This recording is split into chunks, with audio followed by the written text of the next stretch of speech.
All right, the president today said he's going to make a big announcement on taxes in the coming weeks after meeting with airline executives.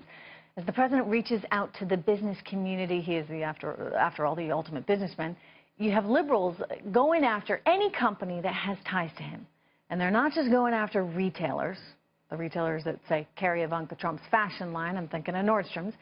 More than 1,600 employees of IBM have signed a petition blasting the company's CEO for just offering to work with the president. And the cities of Seattle and Davis, California, are actually cutting ties with Wells Fargo because the bank was a lender to the Dakota Access Pipeline. I mean, does everything have to be so politicized? With me, once again, Ford O'Connell and Neil Sroka. You know, Ford, this is something that I find very troubling. This mixing of political pressure and business, where's it heading? Well, when the left doesn't get its way at the ballot box, the next step is to intimidate everyone around them, including businesses, until they do. This is straight out of Saul Alinsky's Rules for Radicals, and it's quasi-effective only because businesses are so image-conscious. That said, though, the fact that they're willing to push their way and hurt hardworking Americans whose livelihood depends on the success of many of these businesses is downright despicable and deplorable. Okay.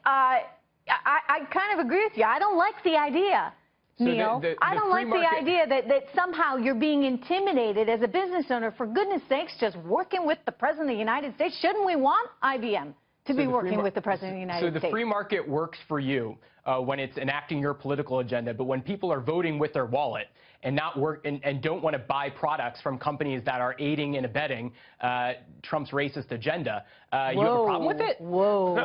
Yeah, I mean, you're throwing a lot of stuff out there. I'd be very careful on some of that, Neil. No, that's what this policy is. This is Islamophobic. No, this is about a very noisy left wanting to intimidate people into not actually allowing our country to function at peak performance, or frankly, when you look at a publicly traded company, Ford, like IBM. No, I mean, what about shareholders in all this? If I'm a shareholder of IBM, believe me, I want IBM having a conversation. Well, listen, IBM is not going to...